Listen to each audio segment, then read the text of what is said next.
I would like to thank you all, dear speakers and dear audience, for joining us here today for the conference on the public international law from the Central European perspective. So in my presentation, I would like to give you a brief overview of the international cultural heritage law. I would like to present main pillars of international cooperation in this field, main premises, starting with the very concept of the cultural heritage. And also, at the end of my presentation, I would like to point to some Central European characteristics in the protection of cultural heritage. So let us start with the very beginning, with the definition of the cultural heritage.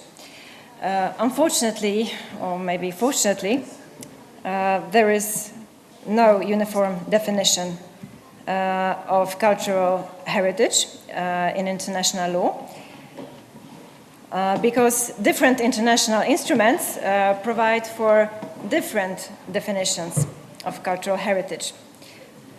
Personally, this is my favorite definition of the cultural heritage.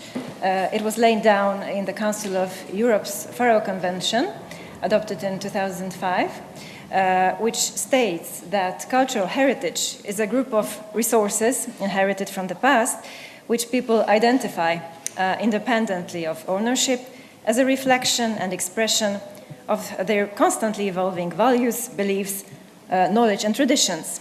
It includes all aspects of the environment resulting from the interaction between people and places through time.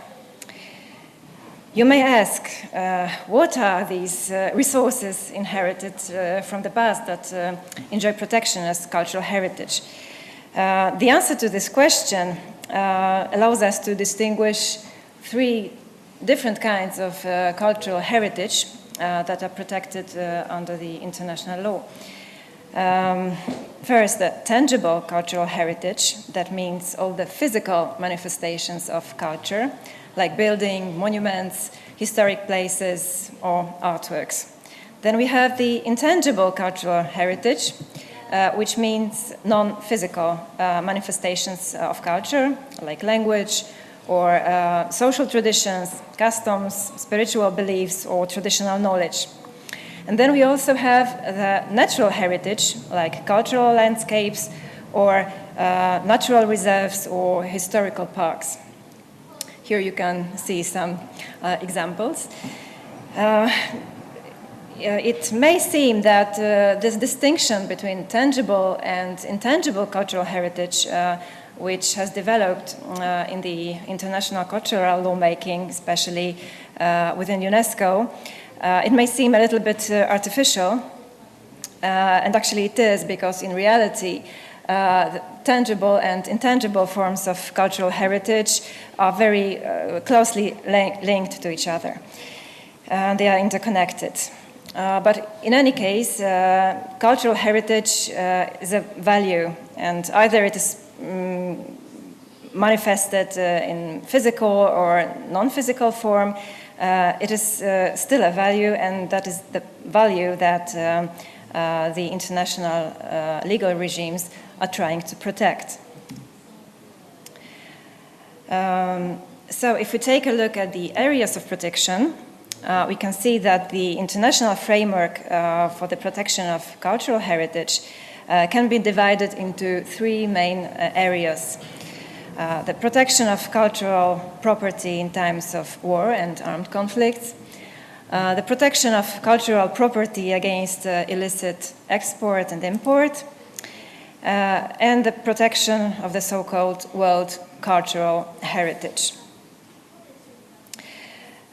Several international documents have been adopted in all three areas. Here you can see only some of them.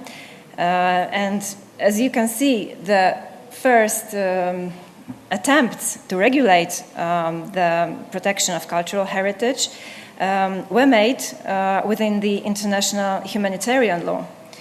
You can see the Hague Conventions, the Geneva Convention.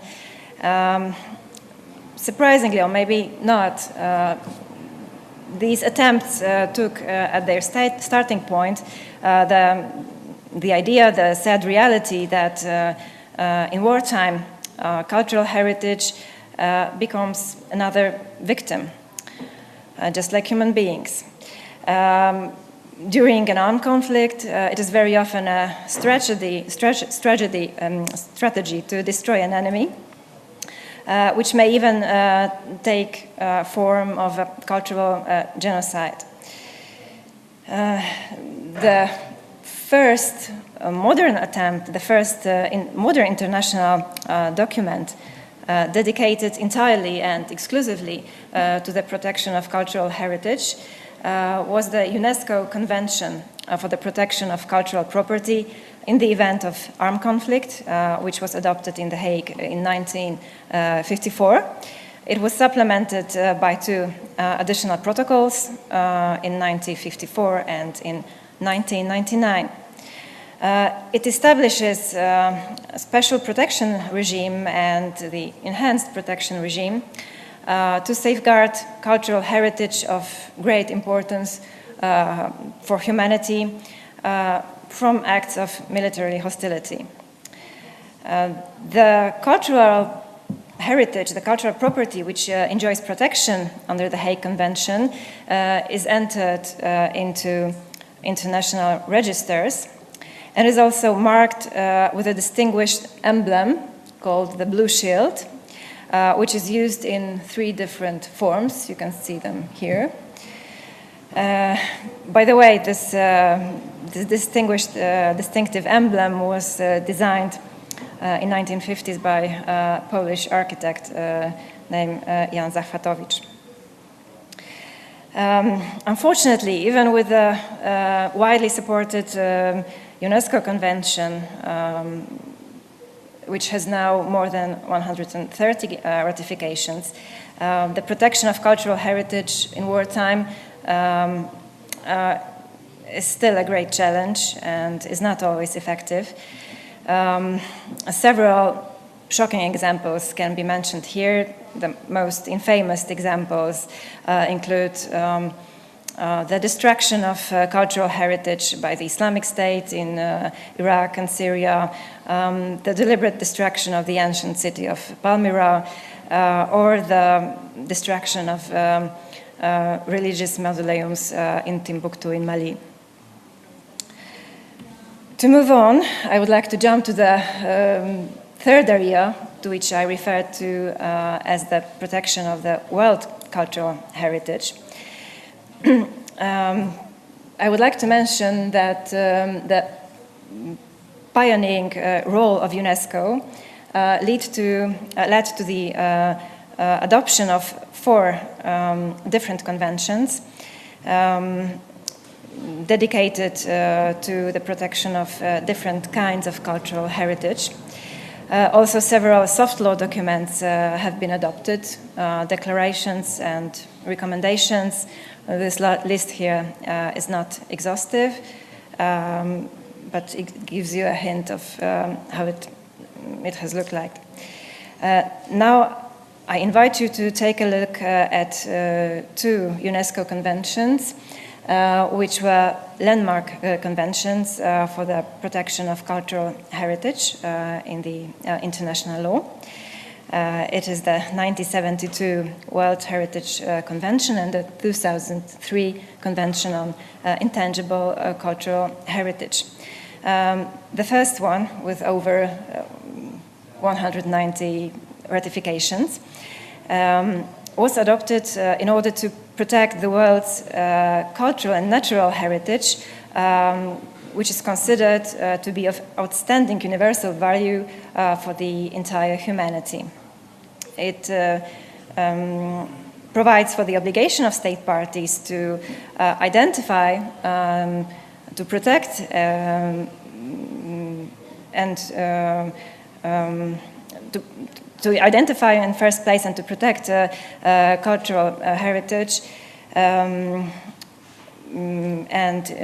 for this reason, it also establishes a form of international cooperation, a system of international cooperation, which is an intergovernmental body called the World Heritage Committee. This committee is endowed with the power to publish and update list of cultural and natural heritage protected within the terms of the convention. This list has been created upon the recommendations made by state parties. Now it has a total of 1,154 items, and you may be pleased to know that we are here right now in a place which is listed on this World Heritage List as the Banks of Danube in Budapest is one of the cultural heritage of humankind listed on the World Heritage List.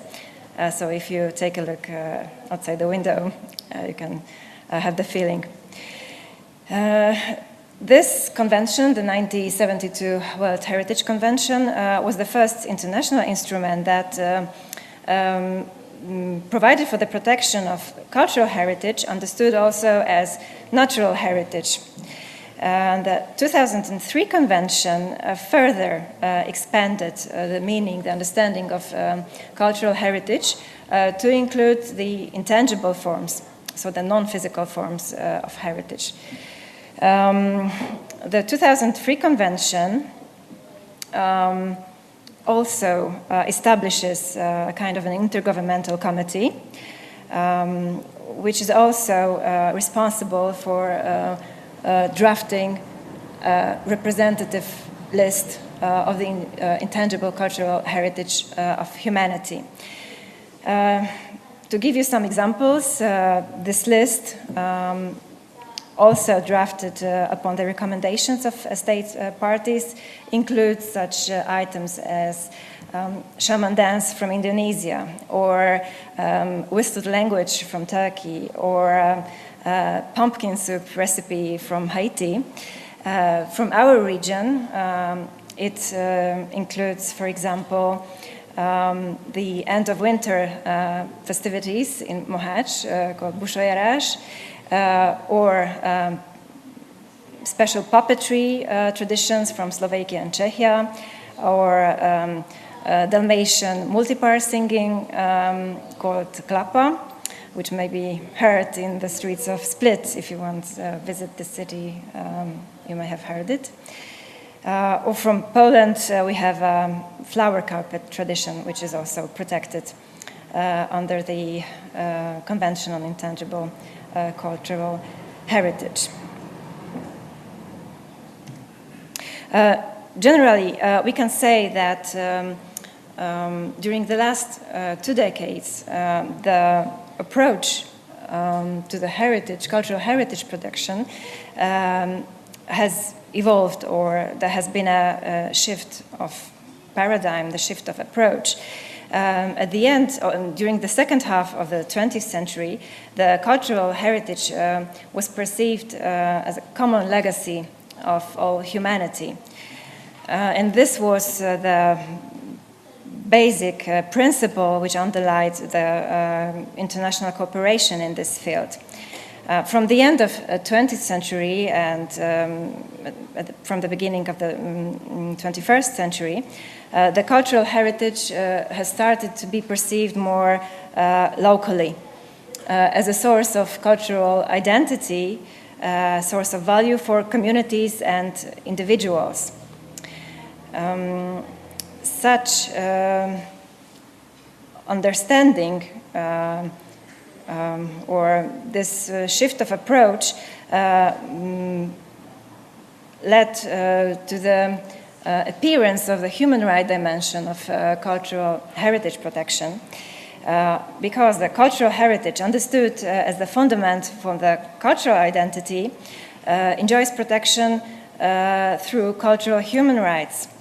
mainly under the right to take part in cultural life, guaranteed, for example, in the International Covenant on Economic, Social and Cultural Rights.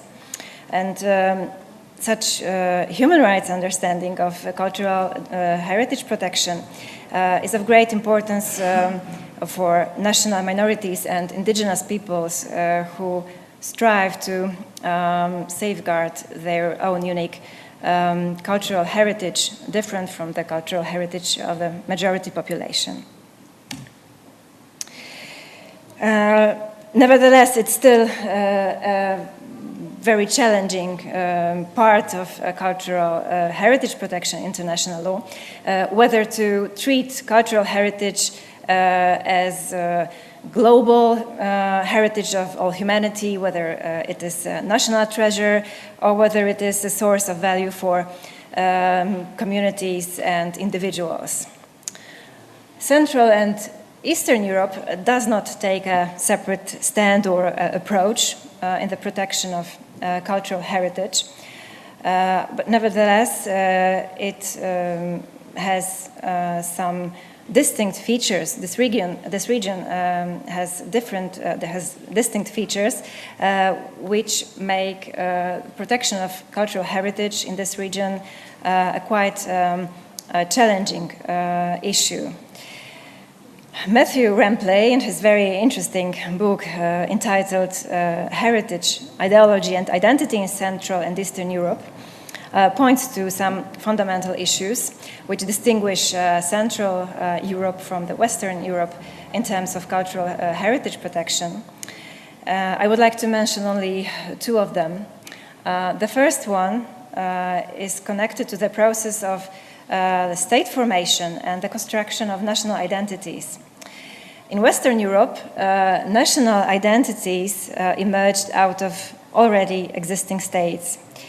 By contrast, in Central and Eastern Europe, in many cases, nation-states emerged only after the collapse of big dynastic empires, when distinct national identities had already existed, which means that national identity preceded the creation of nation-states. So in many cases, these shared memories or these different narratives of common history make the protection of cultural heritage a very sensitive issue. The second aspect, somehow connected to the first one, is related to the place of cultural homeland. By cultural homeland, I mean places, symbolic places, which played important role in the formation of national identities.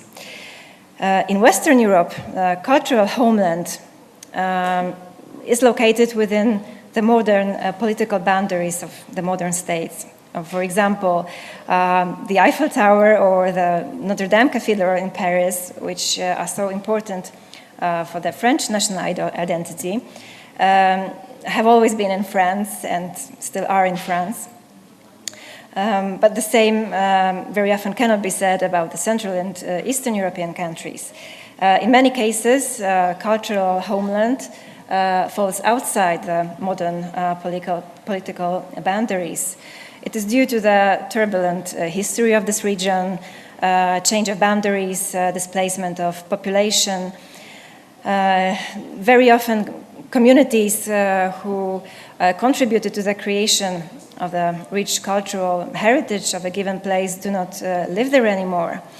Just think about the cultural identity of Gdańsk, or Wrocław, also known as Breslau here in Hungary, or Bohemia, or in general all the places which were populated by Jewish population before the Second World War. Also, another problem, political frontiers which were created after the First and Second World War very often do not follow ethnic boundaries. That is why the protection of the cultural heritage of national minorities is of such an outstanding importance for the Central and European region. Just to mention some examples, just think of the region of Transylvania or Transcarpathia or Lviv or Vilnius. Matthew Remplay, while writing about the cultural heritage in Central and Eastern Europe, refers to contested past and contested present. I believe that this is where the global concept of cultural heritage as a universal value, universal treasure of the entire humanity can prove to be a very valuable and useful one because it allows to bypass some of these sensitive issues, and it allows to protect cultural heritage with contested past and contested present. Thank you very much for your attention.